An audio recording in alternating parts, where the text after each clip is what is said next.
Wali Kota Palembang Haji Harnojoyo mengatakan pemberlakuan pembatasan sosial berskala besar tahap kedua itu mulai ditetapkan per tanggal 2 Juni hingga 14 Juni mendatang.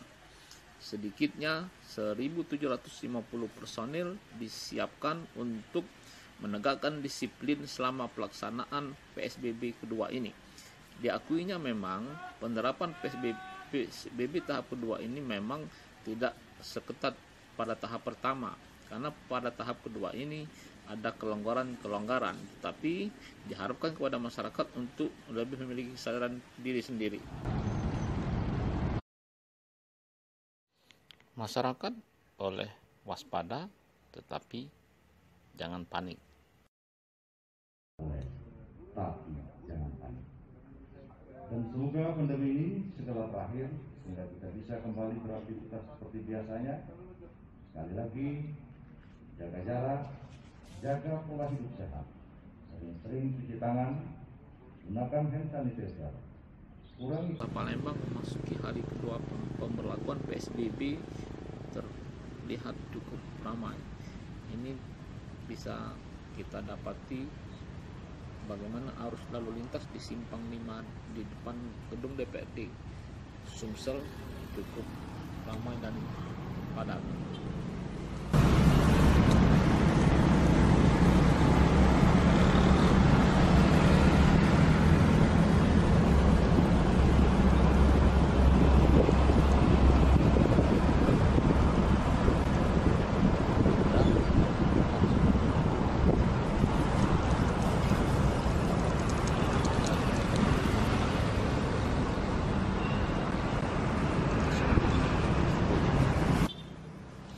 Hari ini belum terlihat penertiban yang dilakukan oleh pihak terkait terhadap pengguna kendaraan di jalan. Mungkin efektif penegakan disiplin akan dimulai dilakukan sore ini.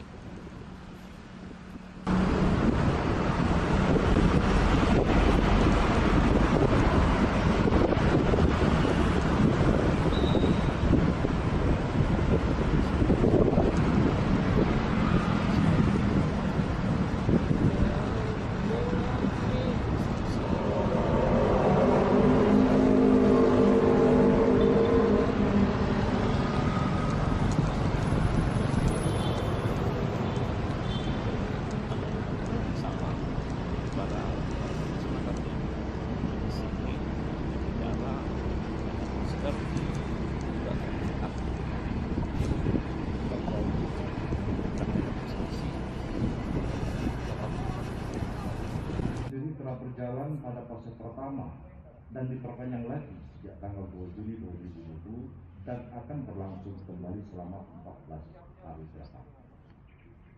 Saya selaku perwakilan dari pemerintah Kota Palembang menegaskan di sini bahwa PSBB ini sebagai bentuk pembatasan, bukan pelarangan kegiatan, yang bertujuan untuk memutus mata rantai dengan menerapkan social distancing atau jaga jarak. Kedua, bekerja di rumah bagi pegawai. Ketiga, pembatasan sementara di kegiatan rumah ibadah. Keempat, pembatasan kegiatan di tempat fasilitas umum. Kelima, pembatasan kegiatan sosial dan budaya. Keenam, pembatasan penggunaan moda transportasi, serta yang ketujuh, himbauan penggunaan masker saat keluar. Pada kesempatan kali ini juga saya menegaskan kepada seluruh pelaksana tugas di lapangan, petugas dalam menindak yang melanggar peraturan, terutama penggunaan masker saat berada di luar. Kita sudah punya rumah karantina di Masjid bagi pelanggar yang tidak menggunakan masker. Juga kepada yang bertugas di checkpoint untuk benar-benar melihat protokol COVID-19 bagi para pengguna kendaraan bermotor. Kasus terkonfirmasi positif di Kota Palembang, dan hal tersebut tidak akan bisa terwujud tanpa kerjasama yang baik dari kita semua serta masyarakat.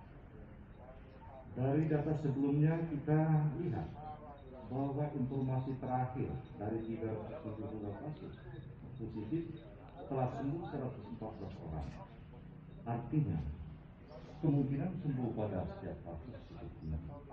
Untuk itu, ayo kita bersama-sama mengajak keluarga, saudara, teman, rekan kerja, orang-orang yang kita temui untuk memberikan energi positif.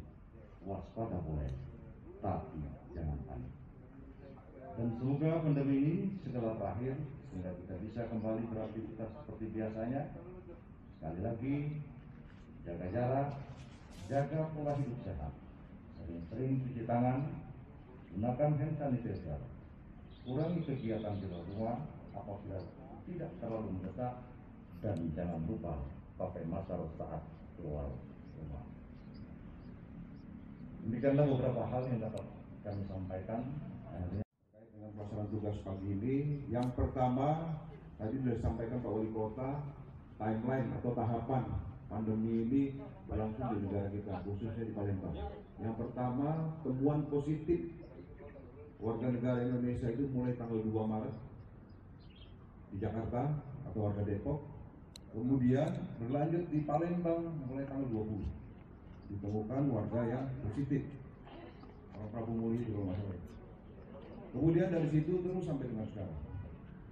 Nah, dengan menghadapi situasi seperti itu, kita selaku alat negara, baik TNI, Polri maupun aparat pemerintah daerah melakukan langkah-langkah itu sudah pasti sesuai dengan kebutuhan dan juga perintah dari satuan atasnya masing-masing.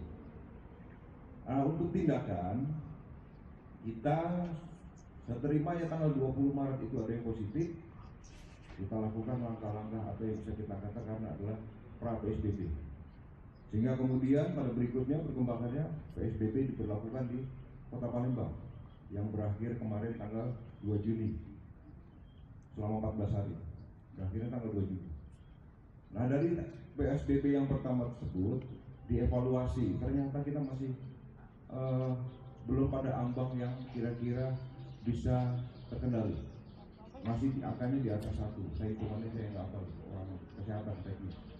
Nah, oleh karenanya semenjak tanggal 3 Juni kemarin sampai dengan 14 hari ke depan tanggal 16 Juni kita sudah berlaku PSBB tahap 2. Di satu sisi untuk menekan itu juga ada pembentukan gugus tugas yang mengawaki itu semua untuk mengorganisir, mengendalikan dan sebagainya. Nah, kemudian di hari ini kita berkumpul di dalam rangka protokol penegakan disiplin protokol kesehatan. Protokol kesehatan apa aja komandan? Yang pertama perilaku hidup bersih sehat, yang kedua jaga jarak, yang ketiga cuci tangan, dan yang keempat menggunakan masker. Oleh karenanya saya minta tolong ini betul-betul dipahami rekan-rekan semua kenapa kita ada di sini. Itulah bagian daripada penegakan disiplin protokol kesehatan. Kaitannya dengan PSBB yang melanjutkan yang kedua, ya ada. Karena PSBB 1 dan PSBB 2 itu ada perbedaan. Kalau PSBB 1 betul-betul kita dibatasi, saya sampaikan ya, saya ingatkan, bukan dihentikan, tapi dibatasi. Kegiatan-kegiatan yang tadi disampaikan. Kemudian yang berikut juga, saya minta karena kita menjadi pelaksana tugas pendisiplinan, oleh karenanya perintahnya adalah disiplin itu mulai dari petugasnya dulu. Kita harus pakai masker, kita harus sering cuci tangan, kita hidup sehat, dan seterusnya dan sebagainya. Yang pertama, esensinya adalah supaya kita menjadi contoh kepada masyarakat. Kemudian yang kedua, dalam situasi seperti ini yang tidak boleh dikesampingkan juga adalah situasi politik.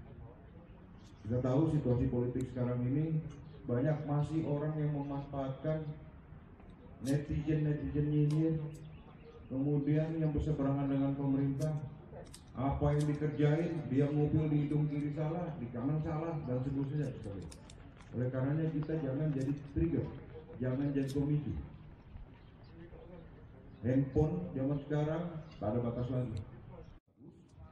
Untuk memperbagusnya lagi, kita bertanggung jawab melaksanakan tugas mulia untuk melakukan pendisiplinan terhadap warga masyarakat Kota Palembang untuk protokol kesehatan. Kemudian Saya kata sekali lagi, kita ikatannya adalah bukan dalam rangka seragam masing-masing, tapi adalah gugus tugas yang dikepalai oleh Pak Wali Kota dan dibantu oleh kita semua.